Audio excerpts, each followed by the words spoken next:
Distinguished guests, ladies and gentlemen, good evening. Welcome to the Italian Historical Society of South Australia Fundraiser Dinner Dance and release of the interview with Sebastian Galipo. My name is Mira San Gregorio and I'm your Master of Ceremony for the night. Before we begin proceedings for the night, there are a few housekeeping. For those who are not familiar with the Sicilia Club, toilets are located in the foyer, ladies on the left and the gentlemen on the right. Also in the foyer, you will find there is a display of some of the work that the Italian Historical Society of South Australia has done. Do take the time to have a browse. Tonight is both a celebration and a fundraising night. Throughout the night, a number of events have been planned to help raise funds for the society. In the middle of the table, there is a rectangular box. Now you're all questioning, what is it? Wrapped in a brown paper, tied with string. Now it symbolises the cardboard suitcase that many immigrants carried on their way and to journey to Australia. As you can see in front of me here, there are a lovely range of prizes to be won. Number 3, we've got, after the main speeches, we will have an auction. Items to be auctioned are listed in your program guide on the table, and the items are displayed to my left under the screen. Now, it gives me great pleasure to call on the President of the Italian Historical Society, my friend, Giorgio Rescitano, to give you the welcome address.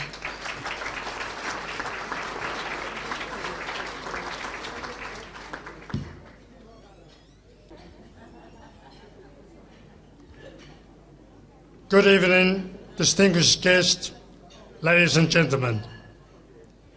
It gives me great pleasure to welcome you to this fundraising event of the Italian Historical Society. I'm humbled to see so many of you supporting us and sharing our dream of recording the history of our journey from a land we love and will always remain in our hearts to our adopted land which we embrace and love. Throughout the night, we will explain what our mission is and how we are going to achieve this. But for the moment, I would like to welcome our special guests who have honoured us with their presence. First and foremost, we have a number of apologies. The Honourable John Gardner MP, Minister of Education, who unfortunately had a prior engagement. The Honourable Jen Lee, MLC, Assistant Minister to the Premier, who will be late because she has an earlier engagement, but she will be here later on. Our co-patron, Cavaliere Ufficiale Dr. Camera Di Pasquale,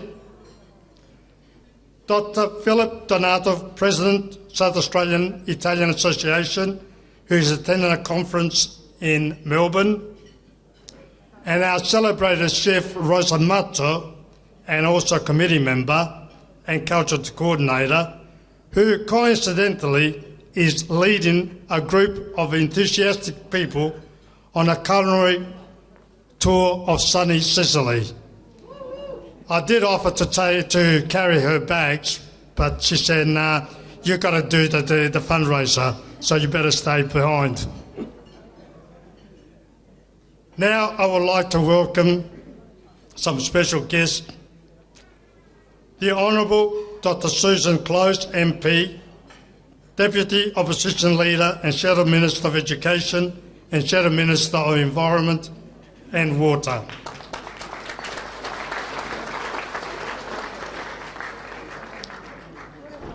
Her Worship Angela Evans, Mayor of City of Charles Sturge.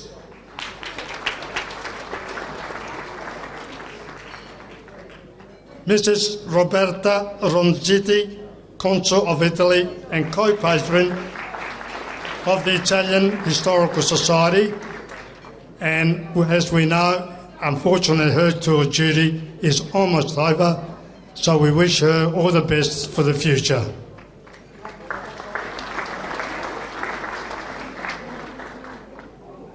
Ms. Emma Laxardo, representing Il Globo.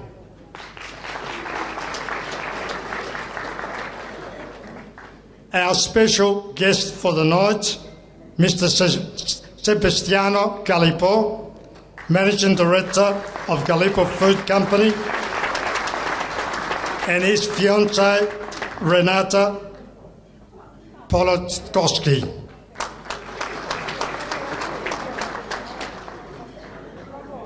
It is an honour to have Sebastiano present tonight, and it's a testimony of his regard and support for the Italian Historical Society, because he left an important national conference in Melbourne early in order to be with us tonight. So thank you very much, Sebastiano.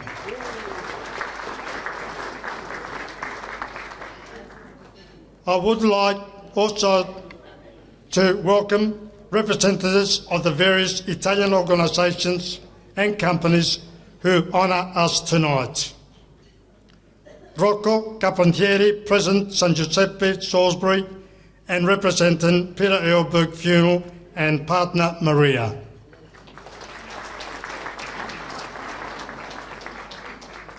Roxiana Bianco, President Associazione Nazionale Carabinieri d'Italia, and partner Giacomo Comegna. Anna Farrugia, President Madonna dei Martiri Moffetta Club and Director of Chapel Funeral.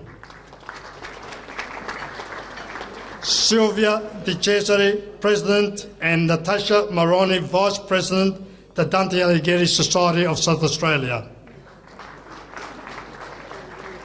Vince Greco, President, Società Sant'Ilarione and partner Sandra. John Bergman, President, Maria Santissima di Crocchi and partner Domenica. Cavalieri Ted Giuliano, President of Radio Italia Uno, Adelaide 87.6 FM and partner Kathy. And thank you to Radio Italia Uno for inviting me to promote the Italian Historical Society and the free publicity for tonight's event. Cavaliere Angelo Fantasia, President, Coordinated Italian Committee and partner Nina. And congratulations, Angelo, on receiving your recent honour, and we wish you a speedy recovery.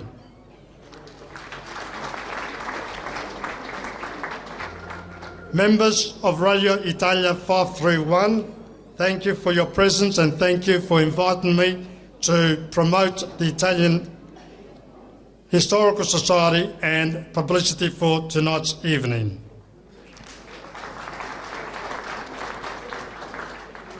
Joe Scalzi, President, Associazione Nazionale Carabinieri d'Italia, Sezione di Adelaide, and partner ADA.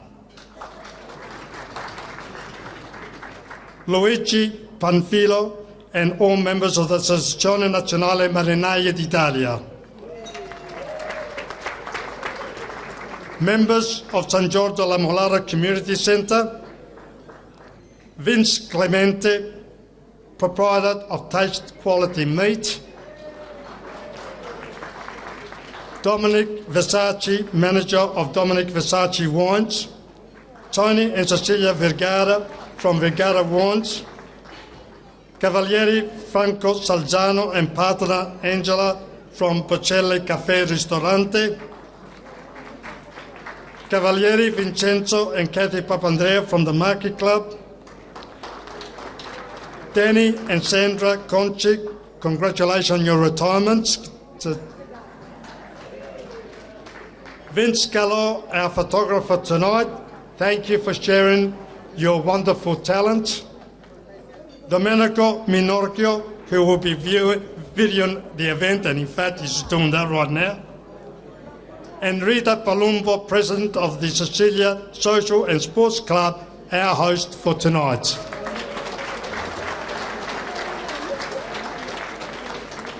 Also, I'd like to welcome my committee members, and I will say a few words about them later on.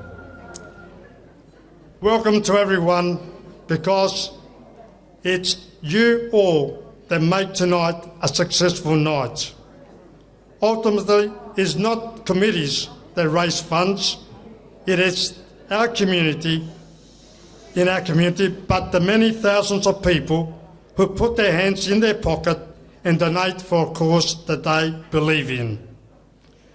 Your presence here in such great numbers is testimony that there is a groundswell support to preserve our history so that one day our great-grandchildren will be able not only to learn about the journey that we embarked on so to make a better life for them, but will be able to hear our voice and experience the raw emotions transmitted by our voice. There is one organisation that I have to give a special thank you.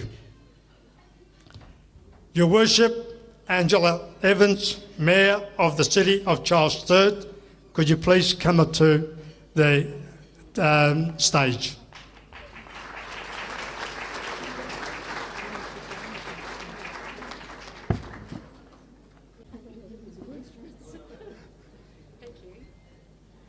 The City of Charles III has been a great supporter of the Italian Historical Society. It is through them that we were able to purchase most of the equipment that we need to perform our tasks. On behalf of the Italian Historical Society, I would like to thank the City of Charles III for their support, and as a token of our appreciation, we'd like to present with a plaque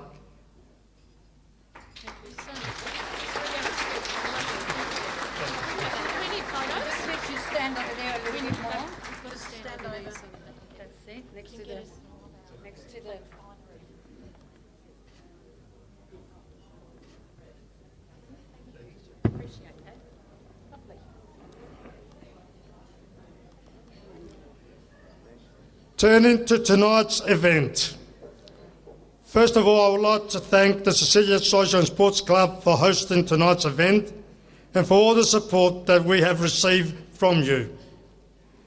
Second, no event will be successful without the generous support of sponsors and donors, and tonight we have been blessed by a wide range of companies and individuals.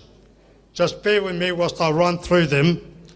Adami Senza Metal, Ala Yama Pizzeria, Anthony Cucina and Pizzeria, Art Gold Developments Proprietors Limited, Basilica, Chapel Funeral, Chesa Chemicals, Christian Supplies, Cosmo and Angela Coutry, Dominic Versace Wines, Fine Foods, Fulvia Caruso, Galipo Food Company, Gino and Nella Santo, Global Imports, Hala Fish and Chips, Italian Pantry, La Vita Restaurant, Lindok Creek Wines, Laurie and Franca Tricosta, Lino Cardoni, Marco Polo, Nick and Joan Fazzolari, Nino Small Goods, Peter Earlberg Funeral, Paolo Mascia, Peter and Tina Di Guerra, Romeo's, Rosa Matto, Seaton Supreme, San Gregorio Family, Taste Quality Meat and Vigara Wines. To you, our heart brand, thank you for your support.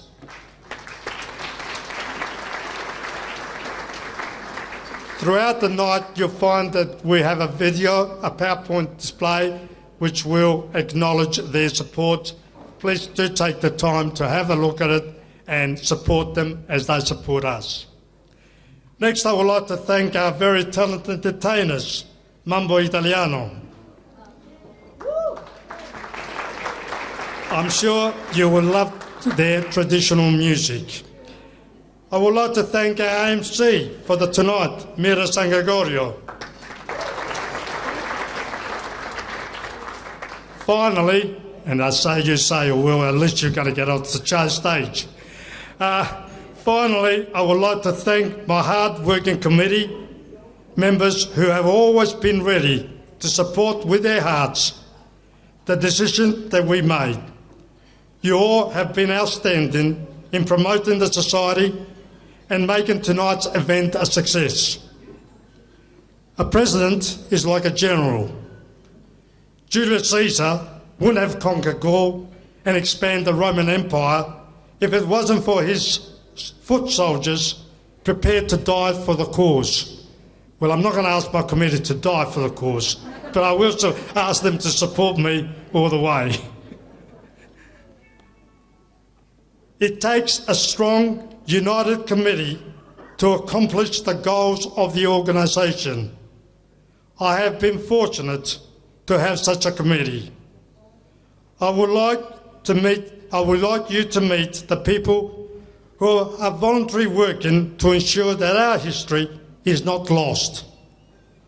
As I call your names, would you please come to the front so everyone can see who you are.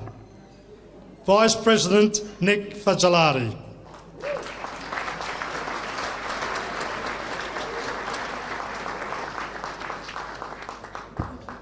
Secretary Jenny Geragitano.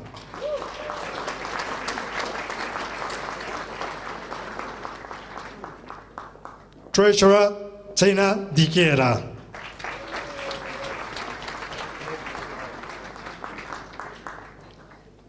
Committee members Mira San Gregorio. Angela Guthrie.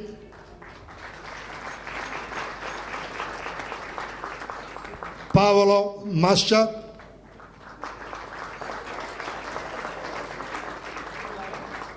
Nella Santo.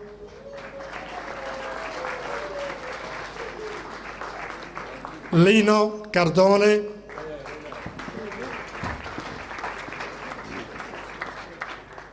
Rachele Tullio.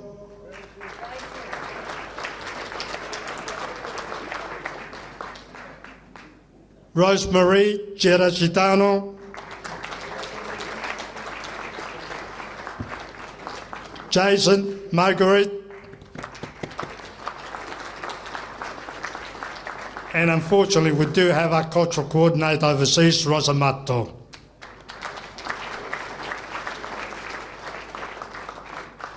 These are the unsung heroes who have made tonight happen and who continue to work so that our history will live on after we have gone. To them, thank you very much.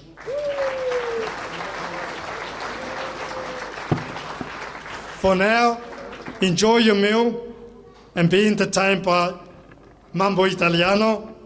Buon appetito.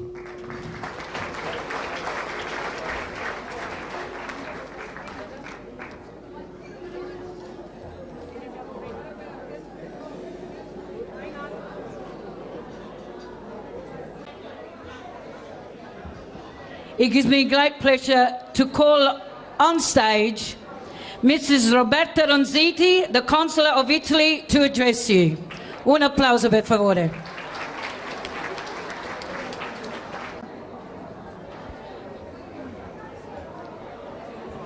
Buonasera a tutti.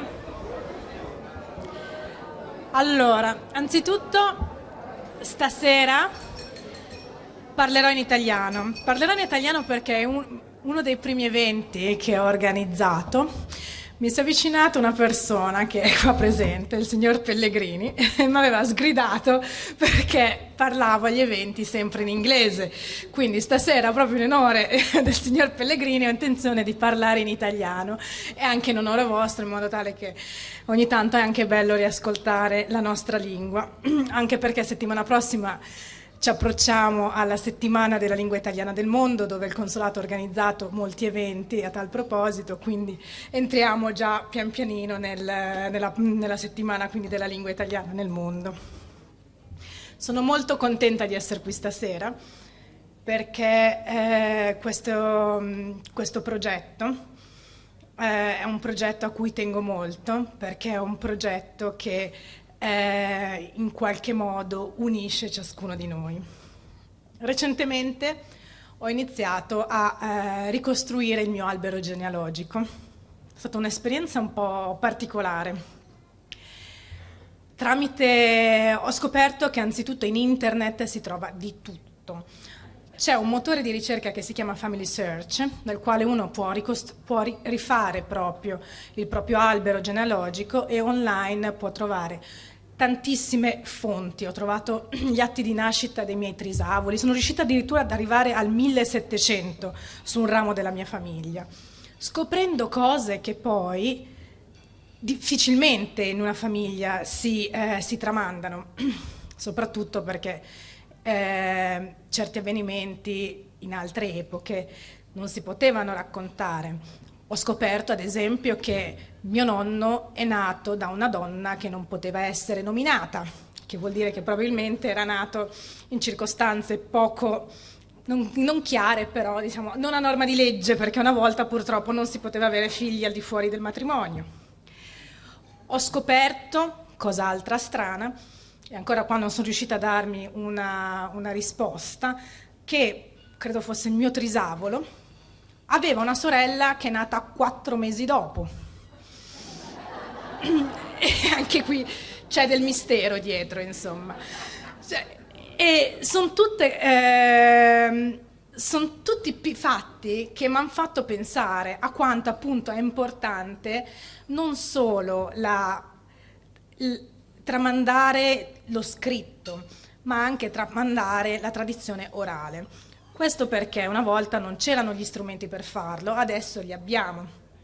E mi ricordo, adesso non c'è più, mia nonna mi raccontava spesso tutto il suo percorso durante la guerra a Genova. Lei aveva vissuto a Genova, mi ricordo che mi raccontava ad esempio, lei era alle elementari, c'è stato un bombardamento e aveva in questo bombardamento metà della scuola era crollata, quindi parte delle sue compagne di classe purtroppo sono decedute durante questo bombardamento.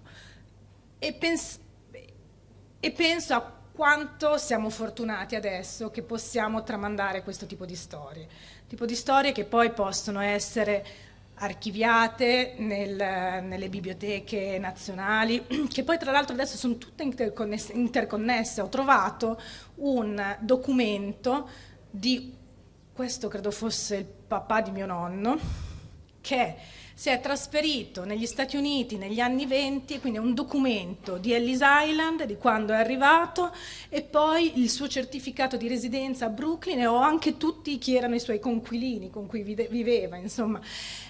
Abbiamo questo patrimonio che non dobbiamo assolutamente perdere, dobbiamo riuscire a coinvolgere anche le giovani generazioni a aiutarci in questa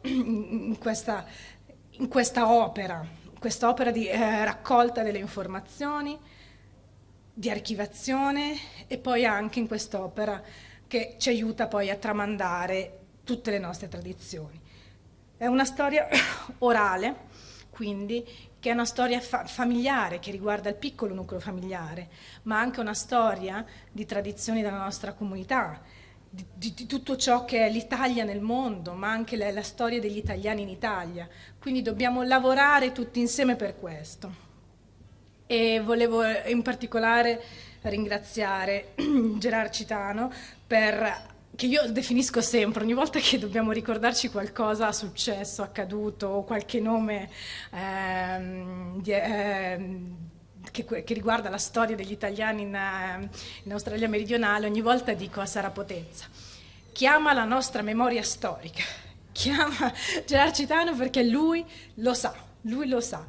Volevo ringraziarlo per questo lavoro importantissimo, credo forse anche uno dei più importanti, perché è quello per cui tra tanti anni verremo tutti ricordati. Grazie davvero tanto.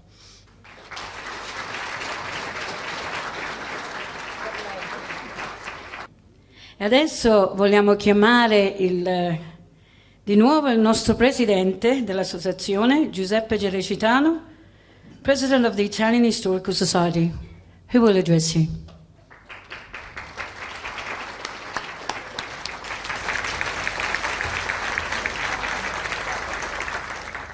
Ladies and gentlemen, actually I'm a bit emotional after that speech from the Consul. Thank you very much for your kind words. This part of the speech is not structured like the one that was before. It's ad lib. So if I run away with something, just pull me back. Trouble is you get emotional about these things. Because what we are doing, to me, is a labour of love. It is a passion that I feel. And that passion sometimes spills out into emotions. So bear with me whilst I take you through a journey which began for me about 9 years ago. Those who know me know that I've been involved in the Italian community for a long time. I've been involved with a lot of the institutions that you are familiar with these days. But for a while, business, family, sort of took me away. Then I came back and I realised one thing. Italians have been part of this beautiful state that we live in for, well, almost the entire history of the state. In fact, the first recorded Italian goes back to about 1836 when Antonio Giannoni left the Discovery, which was a British ship, when it docked at Port Adelaide and decided to make Adelaide his home. Since then, we sort of had a trickle of Italians. After America shut its doors in 1921, the trickle became a bit of a stream. And of course, after the Second World War, when unfortunately Italy was in chaos, the economy was destroyed, that stream became a flood. In the time that we've been here, we have become part of this state. We have contributed to this state. In fact, these days, you'll find that at every level of the institution of South Australia, you'll find an Italian, someone from Italian origin. Even in the House of Parliament, the seats of the chair, the speaker, is an Italian. Born here, he grew up here, but the blood is Italian. So we are part of this country. We are part of this institution. However, there's one thing missing. And what is missing? There is virtually no record of our existence in the state archives, in the state library. There's a trickle here and there. But really, the contribution we have made to this state has not been recognised. And this is why the Italian Historical Society was formed, to fill this void, because we must be recognised as being part of the people that built this beautiful state. So I decided now that we have the technology, that it was important not only to have documents, not only to have photographs, but we could leave our voice to our descendants. They could hear the emotion that we can express.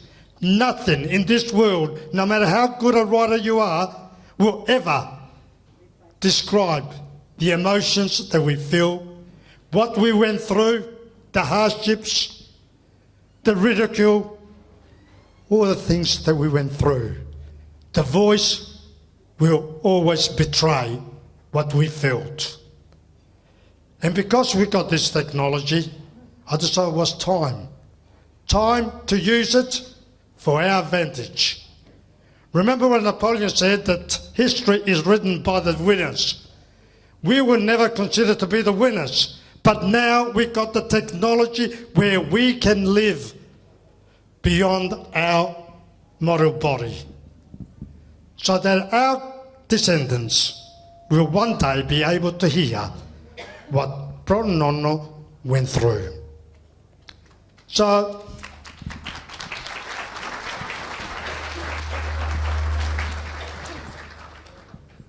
I spent 4 years retraining myself how to use this technology. I've become so that the method of oral history became a second nature. And after the 4 years, realising the project was a lot bigger than I thought, that I needed help.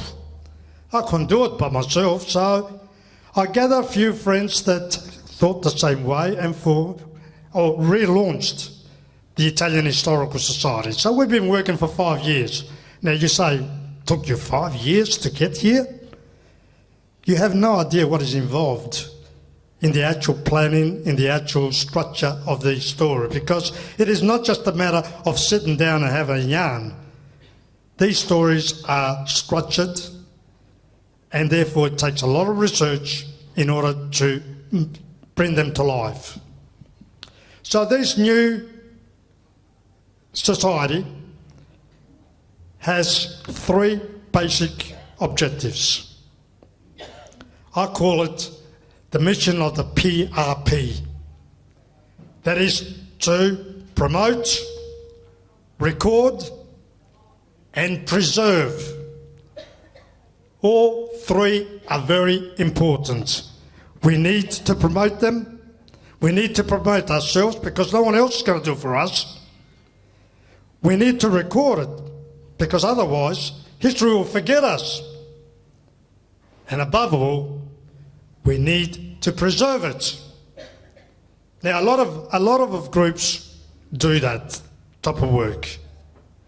But there is one basic difference between what we're trying to do and what everyone else tries to do, and that is that we preserve in an institution that goes beyond our lives, an institution run by the government, an institution that outlives our bodies, and that is the State Library of South Australia, which is charged with the task of preserving the state archives. And that's the fundamental difference, passionate, because I know the work that we do will not die when we pass away, when our society is no longer around.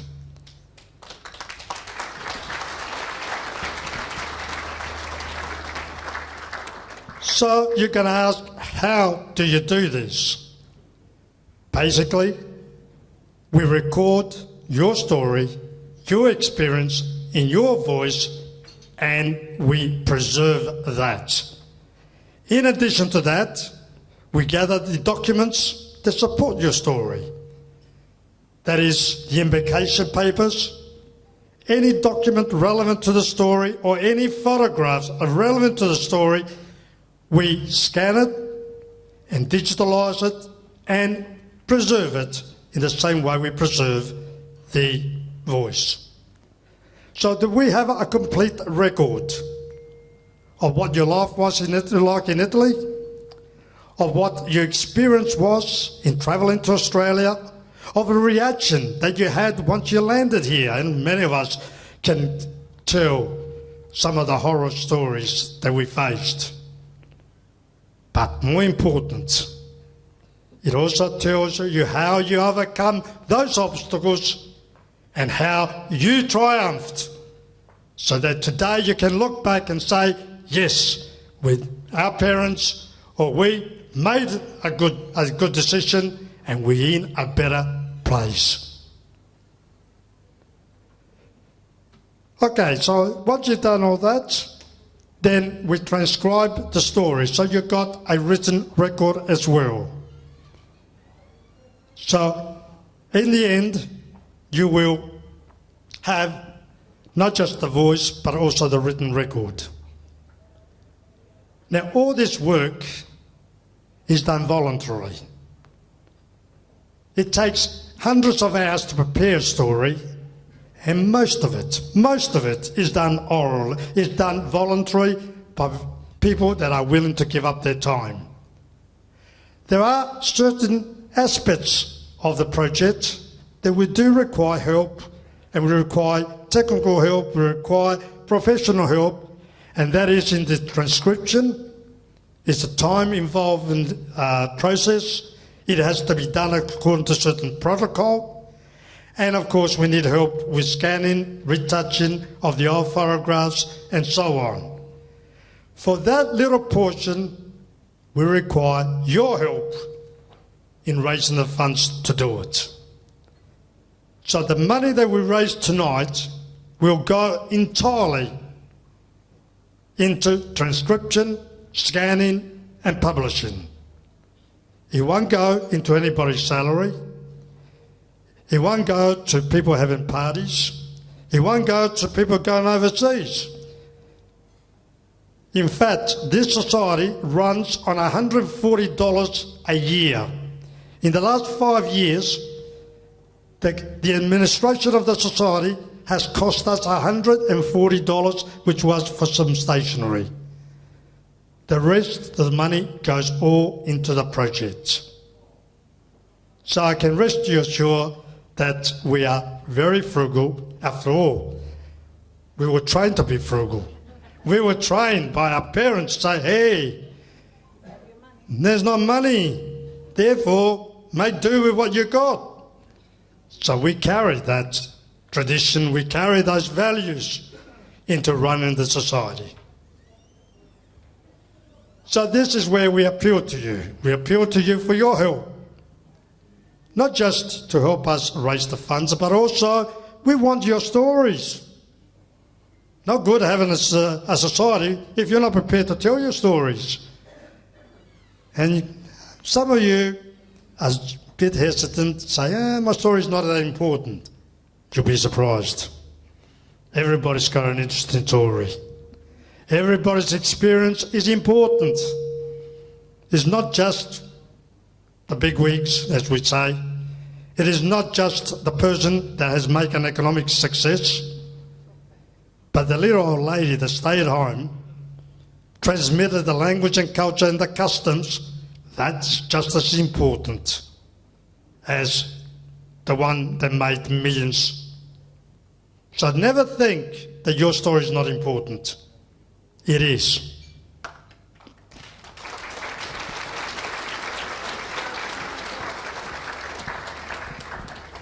I won't keep you too long because you're probably scared. I feel like an evangelist. The trouble with me is that once you get me going, you don't shut me up. And that's not the exercise of tonight. Now, we did a story this year.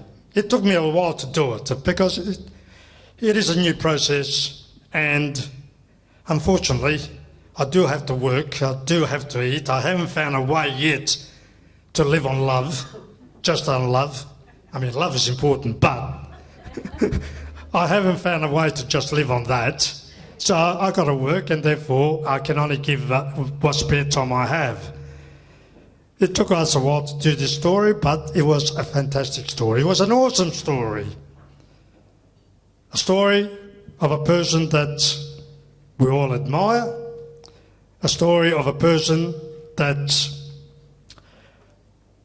we think has made it in the world, but nobody knows the real story of how he got there and what he had to go through. And that's where the story is. Because what I'm interested in is what makes a person the person he is. It's not the story of a company. It is not the story that we made it, therefore I'm important.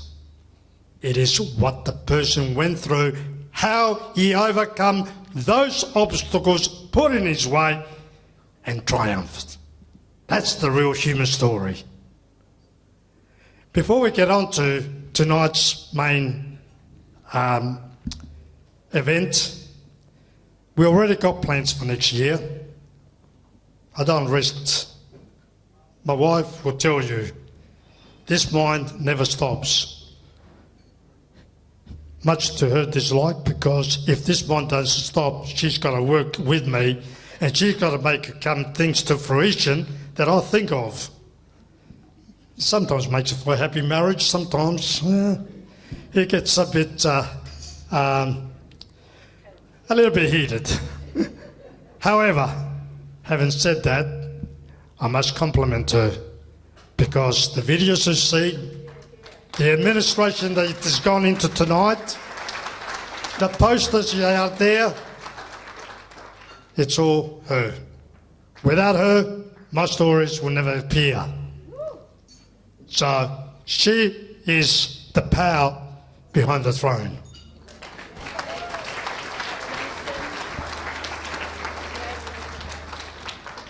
Now, I was saying we've got a few ideas for next year. Well, the funny thing is, once you start these stories, they sort of come out of the woodwork. And I discovered one thing, that not only are we sort of part of all the institutions in South Australia, we even had one person who was part of the sport of kings.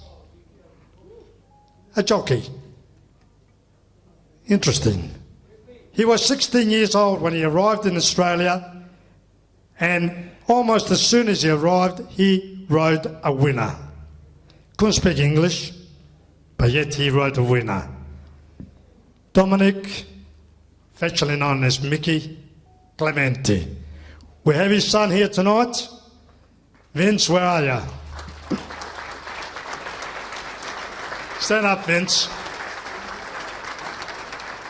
Unfortunately, we can no longer speak to Dominic. He passed away in 1983.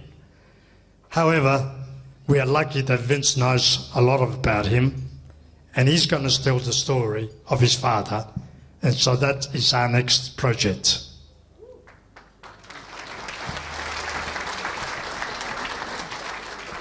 But that's not where it ends, because one of the things that we have introduced into this country is not just our way of life, but we introduced our food, we introduced what we drink, and one of the very important industries in this country, in this state, is our winery industry.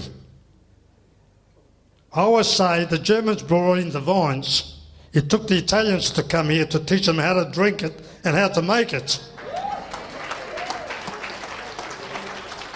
And if you look around the South Australia, you'll find that there is literally hundreds of wineries that had a very important influence on the development of the wine industry. So, as you can see on the slide, we are going to tackle a really big project next year. Where will we be without Steve Maglietti and Serafino Wines? Where will we be without Dominic Versace? And I think Dominic is here tonight. Well done, Dominic. Vergara Winery. Tony and Cecilia Vergara are here to do us honour. They have a very important contribution. Zarellas. Now, those of you who don't know, there is the Zarella winery, which is a recent one.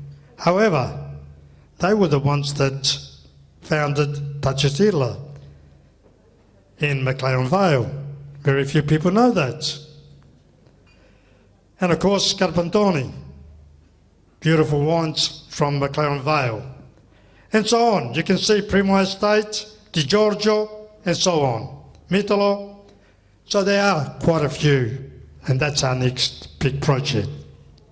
See, unfortunately, if you don't record history, you find that there are some urban myths developed where people claim that they were the first ones or that they were responsible for the development of such and such. Without recording history, the urban myths continue. For example, how many of us know how the pasta manufacturing in Adelaide started? Only discovered by accident. You probably never heard of the name Francesco Borgia. Came from a little town called San Procopio. It's a little town right in the middle of the Aspromonte region, the Aspromonte Mountains in Calabria. Came here in 1925. Started his pasta manufacturing business in 1938. If you've got time, have a look at the board outside. It will tell briefly his story. And that's why it's important to record everything. Now, getting back to what the main thing for tonight. Sorry, I've probably digressed a little bit.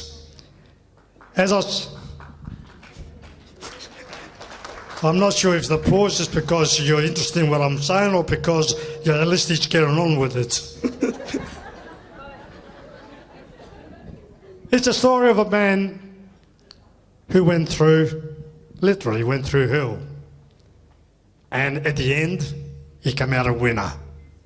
I'd like to introduce you, well, I don't have to introduce you, you all know him, but I'd like to bring up to the stage Sebastiano Galipo.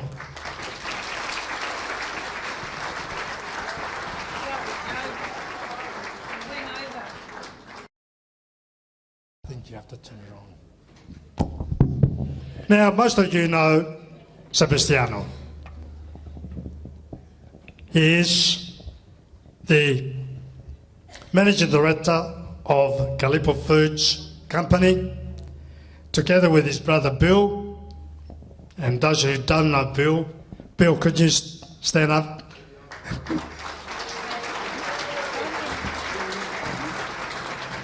We all tend to know Sebastiano. Bill stays in the background, but he's just a very important part of Galipo Foods. Well, Sebastiano was kind enough, and we were honoured to be able to record his story. He's a busy man. It took me almost a year to nail him down, but eventually I got my man. I think nearly two, Joe.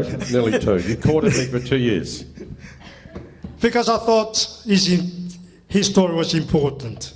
Not because of Galipo Food Company, but because of what I heard him say in an interview on radio. And that was about cooperative responsibility and social responsibility. Now, I'm an economics graduate. I have come through business, and I've never heard a CEO actually talk in those terms. And I said, that's man, I need to know his story. So I pursued him. I finally got him. Kindly gave me 2 hours. And those 2 hours, I discovered who Sebastiano Galipo was. So before I hand over to him, there's a number of things I would like to do.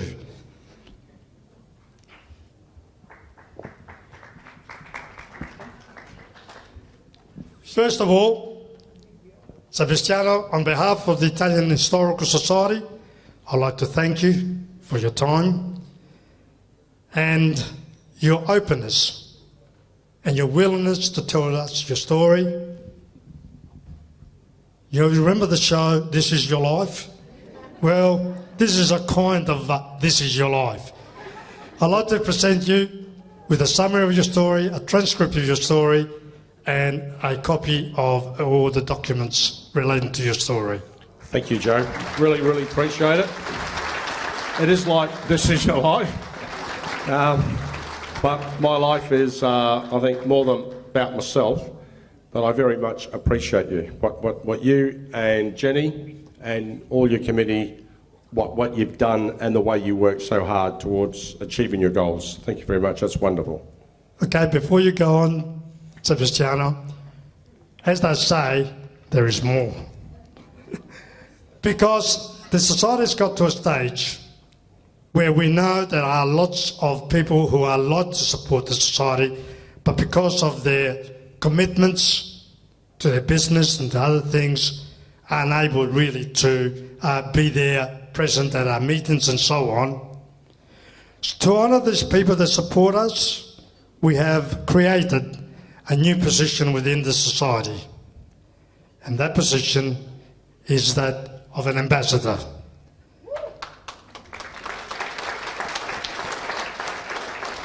And tonight is the first time that we appoint an ambassador. On the behalf of the Italian Historical Society, I hope that you will accept our invitation to be our ambassador. I'm very honoured, and I do accept. Thanks, Giuseppe. Thank you. Thank you. Okay. One more. One more. There's more. I think you and I could be a dangerous combination, because when I get going, I like to talk, but I reckon you can outdo me. But we better be careful we don't go on too long. Okay. No, we won't go too long. All right. Because with that role, we also have a medallion that will denote your position within our society. Thank you. You can't see it. There's a little pin medallion. Thank you very much. Okay. Well, my story is, I dedicate my story, firstly, I'm very humbled to Joe and Jenny and the Society. They started courting me about 2 years ago, and I knew about the Italian Historical Society, and my brother and I, Bill, through Galipo Foods, we try to support the community. We do share a sense of corporate responsibility, and it's something that we're passionate about, because we're very fortunate. We have a really good life, and we'd like to support our community, the Italian community and the broader community at large. Make-A-Wish Foundation, Bene, there's about 70 community groups we support, and Joe came along, and we're at the point where we're cutting off we just can't support anymore. Joe came along, and I thought, okay, we'll support Joe and the Italian Historical Society, Joe and Jenny. And they kept on visiting me, and they kept on saying, oh, we're having a fundraiser, so Bill and I would donate. And little did I know what was the back of what he was going for. He then asked me to be the first person to interview and to induct into the State Library and into what you're doing. So I'm very humbled, I'm very honoured. But my story I'm going to dedicate to my parents, my beautiful dad Cento and mum who passed away. And they're just lovely people, and I pride myself on my family values. And I dedicate it to my brother Bill and my sister Josie, and I'd like them to join me on stage, please. So, the story of the immigration, I really love what the Society is doing, because I think it's paying tribute to our forefathers. It's recognising what you're doing is great. It's recognising what's happened before us. And if I may say so, I know the Italian Historical Society, you're about the Italians, but there's so many different groups that have come to Australia, and the very many different. I'll just welcome my brother Bill and Josie. This is my sister Josie. I call her Tootie. So my sister Josie. My brother Bill. Everyone knows Bill. Thank you for being. Come this way. I think I've been asked to stand on this side, Joe. Is that all right? Is that mirror? Come this way, Bill, please. Okay, so the dedication of what the Italians did. Is this because I'm too far that way? Maybe. Sorry. See if we can just fix this. Oh, okay. Yes, there's the two mics. There's two mics. Okay, that's better. Okay. So I really believe in what the Italian community's done, the contribution and the enormous commitment that it had to make themselves successful, to work. No handouts, no, give me this, give me that. They worked for what they achieved. And I think there's a lot of other. Is that working, Lino? Is it good? Can you hear me okay back there? Yep, good. So I think there's a lot of other communities, ethnic communities, that also really we need to, when we recall the history of Australia and South Australia, we're Italians and we're very proud to be Italians. And my sister and my brother and myself, of course, are Sicilians, and we're very proud to be Sicilians. But we're also Italians. Yes, the Sicilian Club, the wonderful Sicilian Club. But we are Italians, and it's nice that what you're doing, Joe, is recording the history of the contribution of the Italians and all others, hopefully the others will do the same, for what has been a wonderful contribution to Australia. As far as the Italian Historical Society is concerned, when Joe and Jenny courted me, I really thought they were just looking for sponsorship. And they approached me, I think it must have been 15 months ago or 14 months ago, and they said, we want to do an interview. I said, what do you want to interview me for? What do you want to interview me for? And they said, we don't want to interview. And they didn't tell me I was going to be the first one. Anyway, it took me a long time to nail me down, but they did nail me down back in February. And it got to 2 hours, and I said, Joe, I thought this was going to go for an hour. I said, I'm getting a bit, because when I get a bit anxious, I thought I had things to do, I get edgy, and I was starting to talk fast at interviews, so I was starting to talk fast. And he says, yeah, I can see that. He said, let's get to the end, so we got to the end. Anyway, here we are, so thank you, I'm very humbled. I wasn't supposed to be here tonight, so when Jenny rang me 4 months ago, and said, we got this presentation for you, I said, Jenny, I'm sorry, but I can't be there. I said, what do you mean you can't be there? I said, you have to be there. I said, no, I'm sorry, I'm in Melbourne. I've been president of this organisation for 7 years. I've been on the board for 26 years. They got the annual gala dinner and conference. I said, I've never missed one. I have to be there because I'm on the board and I just can't. And I said, but you've got 3 or 4 other people you're doing, so just put apologies for me and the night can go ahead with 3 or 4 other people. And she says, no, there's no 3 or 4 other people, it's about you. And I said, oh, shit. So here I am. So I left the conference early and here I am. Anyway, okay, I think to shorten the speeches as much as we can, Joe, you've said enough about the Italian Historical Society. I totally support what you said. I think it's important. I've said that. I think our story is from Mum and Dad when they immigrated to Australia. And it goes something like this. Bill was born, if you don't mind me saying, when were you born, Bill? 1950. 1950. Dad immigrates in 1952. I was born in 1952. Dad hadn't seen me. Josie was born in Australia, in Texas. That's right. In Texas, Texas, Tenterfield, near Tenterfield, New South Wales, and the New South Wales-Queensland border. So Dad didn't see me. I was conceived and he didn't see me for 4 years. And he didn't see Bill for 2 years. And he worked really hard in the sugarcane district of North Queensland. And I know a lot of people worked hard. I really know there's a lot of Italians that work so hard. I'll just come this side of the room to acknowledge the wonderful people here.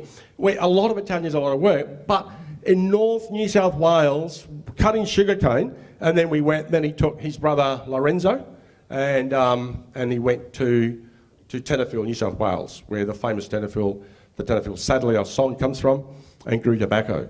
Now, Joe, I'm not sure what you want to do from here. You want to ask me a few questions? You don't want me to continue the story about Dad? I think you want to ask me a few questions, don't you? Well, probably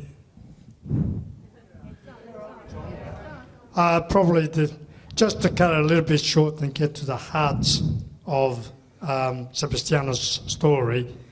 There are a lot of instances you talk about your father and about yourself, but there were 4 that really grabbed me. One was about your father and the donkey. Now that story really showed why we left Italy. Yeah. This is just a typical example. So Bill and I would have heard the story. I'm not sure that Josie, you remember the story about Dad going to Tortorici. It's a village near where we come from. We were born in Nassau, it's the bigger town, is Capital Orlando. We say Capital Orlando, so people understand the region. We want Capital Orlando. There's a little Tortorici. Do you remember the story about Dad growing vegetables during the day, leaving at 5 o'clock at night to take them to the market Tortorici? Tortorici was only 30 kilometres away. Wow, by donkey and foot. And he would load the donkey and go up to sell the markets Tortorici because he couldn't sell in Capital Orlando because there's too many vegetables. And Dad would tell us a story when they got up, and so Capital Orlando's on the sea level, Tortorici's up in the mountains. When he got halfway up, he'd say, oh, you don't understand. He'd talk to Bill and me, you don't understand. You know how hard life was for us, you got it easy. And we thought, gee, we got it pretty hard, that's what we thought. But he said, when the donkey got halfway up, it couldn't go any further, and me and my partner had to push the donkey up the hill. From the butt, the back. And I said, no, we thought we always think as kids that our parents exaggerate, yeah? Well, blow me down. 12, 14, 15 years ago, I'm in Italy, in Sicily, in my hometown, and this man finds out that Santo Galipo, my dad was living back then, he finds out that Santo Galipo's son, me, is in Capital London. And he said, I want to see him. So we go and see this man. His name's Cologero. And he started to cry tears because he'd met his best friend's son after so many years. And blow me down, he tells me the story of the donkey. And this man was our dad's partner, and pushing the donkey up the hill. And I thought, if you don't mind me saying so, I thought, shit, I thought Dad was exaggerating. But Dad was right. Now that's tough, isn't it? That's tough. That's the story of the donkey, in short. Yeah, talking about being tough, we all know, we all heard our parents say some of the stories about how tough life was when they got to Australia. I mean, after all, they came here for a better life. They come here, I mean, we were told, it's America, it's paved with gold, all you got to do is sweep it up. Yep. Well, tell us about how your father tried to keep his food and drink cold. Yeah, we'll talk about America. I'll just quickly say about America. When I went to Sicily the first 5 or 6 years, they'd say, hey, I want to see the Americano. Or they'd see me walking in the street and say, hey, Americano, come stai? Vieni qua. We talk Sicilian, eh? Ma che fai? Cosa dici? Vieni qua, facciamo una bibanda. You know, that's the Sicilian, right? So they said, hey, you're American. Because Americans got plenty of money, right? So I said, and they think Australians got plenty of money too. And we have a wonderful country. It's really wonderful. You know, the story about Dad and North Queensland, when he started back to North Queensland, this is how tough these people went through. Our forefathers, all our parents would have had similar experiences, yeah? A real tough experience that we think life's hard today. So Dad would rent one room and his brother and himself would be there. And Bill, you've never heard this, I don't think. You may have, and Josie, but I just found this as I was going back only 10 days ago, my beautiful Renato. We're going from Capital London to Palermo to catch a plane back home. And my cousin said, and I told my cousin that we're telling the story to him, and he said, oh, wow, you know, some of those stories your dad told me. He said, how about the one about the fridge underground? And I said, what, the fridge underground? Never heard that one. Did you hear that one about the fridge underground?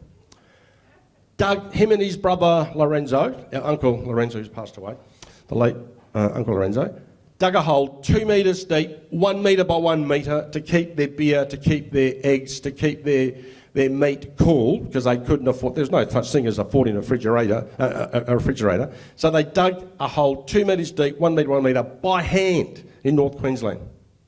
That's tough, eh? And we think things life's tough, so... Yeah. Hence, I think maybe it's what Dad instilled in us. Why we have a social. We try to help the community where we can, because it's hey, you know, that's really making. We are lucky, eh? We're very lucky. We don't know how lucky we are. Yeah, that's the story of that one. We try and tell those stories to our children, and see how they say, "You're crazy, Dad." I've got to say, I never believed it for the first 20, 30 years of my life. You know, as a young man, when I was in the teenager right through to probably 35, 40, I thought Dad was selling little porkies, but that's. Okay. I feel very sad about that now that I thought that. Let's move on. Otherwise, the MC will have a go at me. We've got to finish off. There are two other aspects that point out to who Sebastiano is. First of all, your experience at school. Yeah, well, probably that takes me to a very special part of my life that is very emotional and also very formative. And I can remember when I was going to school as in St Moritz. So we left the farm in 1964, came to Adelaide in 1964, and I was going to school. And I would have been at the time 11 or 12, going to primary school. And of course, as good Italians did back then, and still do, everyone does it now, but only the Italians did it then, we went to school with beautiful sandwiches with schnitzels in there and capsicum and lettuce and eggplant fried in garlic and just everything that we call gourmet now, back then was just every day. We call it gourmet and go and pay $30, $40 a kilo for these things, right? So I would be going to school with patched up pants, as we did. Mum would make our clothes and patch them up. And unfortunately, it's had a very bad experiences where a group of kids that we were with would say, oh, yeah, you smell, because it was the garlic, see, the garlic and all these beautiful foods, and then you eat rabbit foods, and they'd run across the road, and I'd have to walk on my side of the road, walk home by myself, and that was pretty devastating. But I never let it get negative. I just moved on, and that was the society back then. They didn't understand. The kids didn't understand, but it was a pretty bad experience, Joe.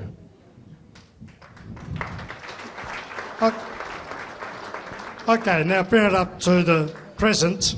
We all know that both Sebastiano and Bill have built a very successful company, and we say, wow, this guy probably has always been successful. However, Sebastiano did tell me of a story of a period of his life when things weren't quite so rosy. It started in high school, and back in high school back then you had the A, B, C, D, E grades, you had the grades, and Bill got into the B grade, or A grade. I got into the NO grade, no hopers. I was a no hoper. And I got to thank Bill to this day, he never told Mum and Dad. Mum and Dad didn't know that I was a no hoper, and that I was, what my job was at school? Cleaning the creek and concreting and making gardens and being in the remedial class because I wasn't intelligent enough. I used to like helping Dad in the garden, I was an outdoor man. And that sort of made me determined. I thought, shit, I really want to do something in my life. I don't want to be a no-hoper. And of course I'd walk the schoolyard and the boys would, because it was all boys back then, Norman's Boys Technical High School, they'd say, there goes a no-hoper, there goes a no-hoper. And again, that experience at the primary school and that made me very determined, and I was so determined that the first year I got out of the no hopers class into another grade, and then I kept moving up and up and up, and then I went to university. I did that for 2 years, didn't like it, and then I went into sales, and sales seemed to work for me, but I didn't know why. I just didn't know why. And anyway, Bill and I, going back 20, 30 years, Bill and I know, sort of back when we were teenagers, about 14, 15, no, 12, I was 12. We were playing and Dad comes along with me and says, go and sell these. I says, what? He says, yeah, there's a bag of lettuces here, go and sell them. I said, lettuces? Sell them? Where? He says, go to the shops, just sell them. Because Dad used to grow, like everyone else, lots of vegetables.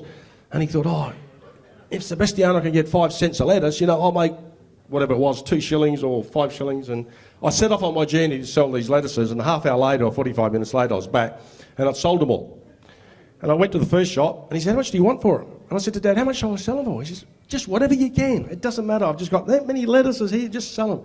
So I came back after 45 minutes and I sold them all for 5 cents each. So I'm back playing with Bill. He used to bash me up good back then, because he's bigger than me, he's a lot stronger, as young boys do.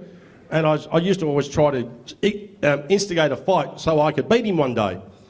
I don't think I beat him too many times, and when I did it was probably unfair, but he used to always bash me up and beat. Anyway, it was all play stuff with the kids, right? So I'm happy again, we're playing and bashing each other up and having a good time. And 1.5 hours later, Dad says, there's another bag for you to go and sell. So my sales career started with selling lettuces for Dad. And then, of course, he got affordable, right? He got smart. He says, I can get Sebastian. Because the second round, I got 10 cents for him, the second bag. Because I worked out that these people all buying so many, they must have been too cheap. So I went up. And then began my sales experience. And then we started Galipo Foods, and we've had a great journey. It's a great, we've got a great team, we've got a great organisation. We're very fortunate that we've won a number of awards where our company is the best distribution house or distribution company in the state. And only about a month ago we won our 4th award for the best distribution company in Australia, which we're very proud of. And just the significance of that is that no other company's ever won it. Only one of the companies won it twice, and no one ever has won it more than once, and we've won it 4 times in 6 years. And it's a tribute to our staff, to our managers and our staff, and we very much love our people, and we respect our staff, and we treat them well. And one of my philosophies is you work hard and you get rewarded. That's what Dad taught me. You work hard, you get rewarded. Again, those values, these values that the wonderful Italians had, and that's how we have been. And we just got wonderful people that care. We care about them, and it's been great.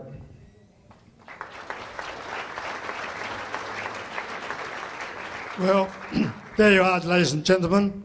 That's our first story. There's one thing I'd like you to comment on, Sebastiano. Yeah. How difficult it was to tell the story? Well, okay. when Joe first approached me, and Jenny, they'd always come together, you know, they were sort of very much worked together. If I said no to one, the other one would say, oh, you know, you should consider it, won't take long, we'll make it easy for you. I must say that when it did happen, it was wonderfully easy. I was very apprehensive. I was a little bit nervous because he's got his microphone there and he's taping, and it's all about taping everything live. And I was very, like, as you can see, I'm not too nervous about speaking, but I thought, I've got to tell the story, you know, like Dad's story, my story, the family story. But Joe made it so easy, Joe and Jenny made it so easy. They had everything ready, they had the questions ready, they threw all these questions at me, and they took me from what happened when you arrived, you know, what ship did your parents come in, and they actually worked through it step by step, so it made it easy for me. So it wasn't that hard, it was actually quite easy. It just took a fair while. I think if I hadn't said to Joe that I was in a hurry, it might have taken 4 or 5 hours, because as you can see, I think he can talk me under the carpet. But no, it was easy, and you made it very, it just flowed. But one thing I've got to say, this man's incredible. He sat there, give him a hand, him and the committee, just wonderful. But what's inside this head is amazing. He sat there, and I'm thinking, when's he going to get his book out to ask the questions? Because he's throwing these questions at me, right? And he's saying, oh, Sebastian, we're going to start with this, and I've heard about this, and he asked me the question. I'm thinking, okay, 5 minutes, 10 minutes, 15 minutes, 20 minutes, half hour. There's no book. There's no iPad, no computer. 2 hours, he asked me 100 questions, without looking at anything. How good's that? So if anyone has the opportunity to do it, I thought it was going to be daunting, I thought it was going to be hard, but no, it wasn't. Thank you, Sebastian. It isn't hard. Believe me, I will lead you in the storytelling. I spent a lot of time internalising the procedure. I don't need notes, as you saw tonight. Yes, the first speech was structured. I had to make sure that everybody got acknowledged and so on. But when I speak from the heart, I don't need notes. I don't need anything. All I need is my passion. Thank you. Okay, thank you. And thank you to my sister Josie and brother Bill for being part of my life and part of Mum and Dad's, our life story of Galipo. Thank you.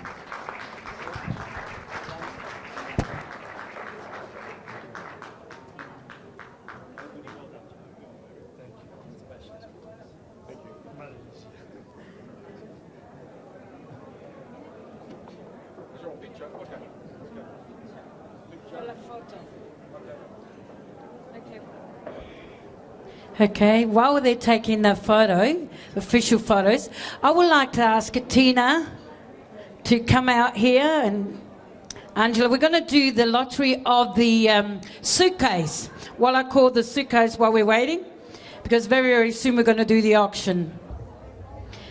So, drum roll, please. Angela, would you like to grab a number? All right, are we ready?